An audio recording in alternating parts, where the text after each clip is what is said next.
everybody? Welcome to the Comic Gamer Movie Show. My name is Deshaun, and today I'm here to talk about Andor Episode 4. And the show just keeps on getting grounded. Like, the show is already the most grounded Star Wars project ever made. One of the most ever made, because it's really showing, like, because this episode short kind of shows the middle management of the Empire. Like, you have to understand, an organism as big as the Empire is massive. And for a long time, we really have only seen it from the top. Even in The Mandalorian, not Moff Gideon, is it Moff Gideon? Whatever. Anyways, Gideon is, like, sure, he in the normal context of, like, the Skywalker saga, Moff Gideon wouldn't be a big deal, but in that world, that post-Empire world, that immediate post-Empire world, anyone with, like, any kind of level of power in an area is a big deal in that area. So even in Mandalorian, we're still dealing with big things. We're still getting Bo-Katan. We're still dealing with the Mandalorians at large. We have one of the last species of Yoda's race. At a certain point, Luke Skywalker shows up. Boba Fett shows up. Even in the Mandalorian, which is still sort of like, in a way, grounded, showing a different perspective, it's still, for the most part, the same. Even Obi-Wan Kenobi, which was actually more grounded than you would have expected, was still dealing with Darth Vader and Obi-Wan Kenobi, obviously. And a young Luke Skywalker, and a young Leia. So even Obi-Wan was dealing with a lot. Was dealing with a lot of things. Whereas Andor gets to just really be the ground level. Because I talked about in the last video about the first 3 episodes. Revolution, rebellion, at least the successful ones, they don't just spark out of nowhere. They're not just instantaneous. They're flashes. You know what I mean? There are people upset. Especially like revolution on this kind of a scale, like revolution to take a country, for instance. Like the revolution that, America and Britain, that wasn't just something that happened overnight. You know what I mean? It wasn't just like one incident and then like everything happened. It wasn't like Luke, Leia, and Han showed up and that's when the rebellion began. It's like, no, this thing started, and rebellions start small. They start with sparks. They start with people being pissed and people being dissatisfied and people striking out. Brave, courageous people striking out. And for different reasons, for different paths, for different reasons, And that's kind of how it started here in terms of a revolution. We're starting to see. Well, we know Cassian is down for the cause. At least eventually he becomes down for the cause. This is 5 years for the events of that movie, which should tell you just how long, things take to get through. By the way, I was under the impression that the Empire, like from Revenge of the Sith to Return of the Jedi, like I was always convinced, not Revenge of the Sith, Return of the Jedi, from Revenge of the Sith to A New Hope, I was always convinced that window that the Empire was, a thing. I always thought it was like really tiny. I always thought it was like a couple years, which is always why it always made me kind of fickle, that I was like, man, they got a lot done. I don't know why in my brain it always thought it was, but no, that was like, apparently that their reign lasted, the Empire as a large lasted about 30 damn years, according to Star Wars. When I looked it up, I was like, how long did it last? And I think they said something like 31 years. So the Empire was a thing, on people's necks for at least 20 years before the events of A New Hope. So that should just tell you that people there was no hope. The people were just fighting and just trying and trying. And I like the fact that it's like, dude, they don't have to have Darth Vader. They don't have to have, like, I don't know. They don't have to have anyone. They don't have to have the Inquisitors.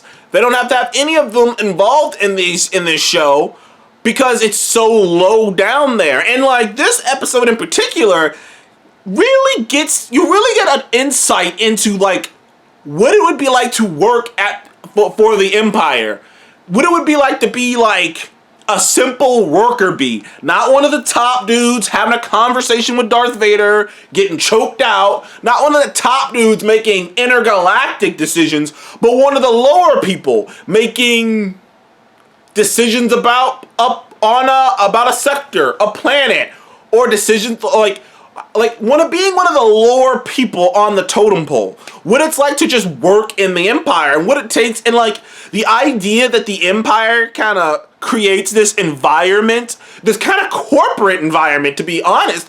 And corporate isn't something that I initially associate with the Empire, but the show really shows that like the infrastructure of the Empire is designed. It's almost like that fucking I don't know if you guys will get this reference, but there's a video game, Borderlands 2, and there's a main protagonist, Handsome Jack, and he creates this company, and like this company is like so corrupt and whatnot, and that's kind of how the Empire is. It's like it's a lot of people trying to make their way and backstab and be on the come up, and there's a lot of that going on in this movie. I mean, in the show, in this episode in particular, and you kind of get just a different view of what it's like to work for the Empire. You get a completely different view, a ground level view. It's like you're getting to see what it's like to be, I don't know, someone who works for a senator, or someone who works for a mayor. You know what I mean? The responsibilities of the mayor's second hand is completely different from the president's second hand. You know what I mean? Like, there's like layers to this shit. And I love that they're adding more context. They're adding more layers to the Empire. Like, there is more to this structure than just the top heavy hitters, than just Vader and the Emperor and all the people below him. There are layers to this shit. There really is, and really showing the layers, and I'm digging that. I'm enjoying that bit. Obviously, Cassian met a new person, played by Stellan Skarsgård, Papa Skarsgård, as me and Seth like to call him. And I can't think his name's like Lucian or Lewin, or I think it's like something like that. But either way, he sees something in Cassian. Obviously, we know where Cassian goes, and he's playing one of those roles where it's clear to me that he is a part of people have already started to rebel. Like shortly, like people, it's like early on. Like you have to understand, this is 5 years before the events of A New Hope. So before the events of Rogue One and before New Hope. So obviously, people have started to rebel. People have started to rebel well before anything happened with Luke, Leia, and Han, and all of them, and Chewbacca. People were rebelling long before that, and they're starting to really get into it now.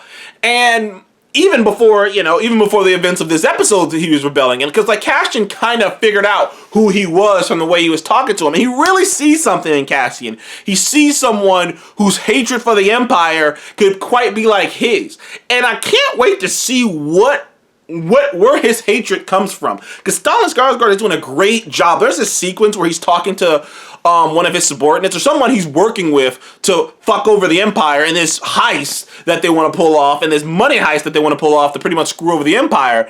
And at a certain point, you see this intensity in his eyes, like this means something to him. He is dedicated to this. And, he goes in his, he dresses up and he goes to his upfront job as this, seemingly historian or collector of historical things. And he puts on the smile and the face, but deep down he is angry, he is furious, and he wants to take down the Empire. And like, that's the kind of thing that you would see. Like I say, it's so fucking weird to watch a Star Wars show, to watch anything like Star Wars related that's played so serious, that's played so much like just a simple drama. There has literally been one action or 2.5 action set pieces in 4 episodes, and that's completely okay because it is all about character and the drama of the situation. And it really does. It feels like, you know what it feels like?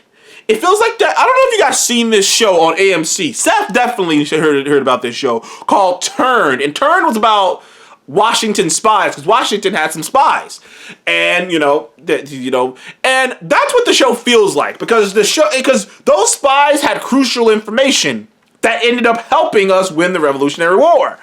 And that's how, but like, no one really knows those spots. No one really knows their name. Nobody knows their names, or they don't really know their names. They're not talked about. They're not really talked about in history classes or history books or brought up. They're sort of like unsung heroes.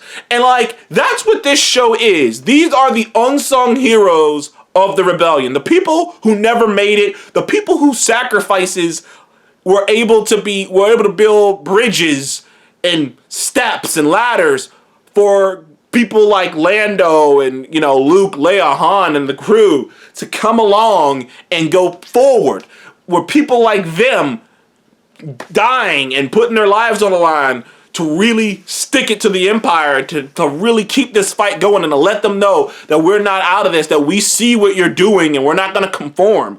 And that's what this show really is. This show is Star Wars' turn. It is this serious show about these unsung heroes who did these dirty jobs that, that there's great drama out of that. There's great drama to be had there on its own, but it really is like, these are the core, these are the backbones of a revolution, are people going out here doing these kind of jobs. And I'm loving this show so far. Loving this show. I give Andor episode 4 9 out of 10. I am enjoying the fuck out of this show. It is a very, very interesting change of pace. Now, I don't know if I want every Star Wars show to be like this, because I love The Mandalorian too, and it's more over-the-top, epic, fun style. But this is definitely a welcome change as well. Anyways, thank you guys for joining the Comic Game News Show. Please like, subscribe, and I'll see you guys on the next one.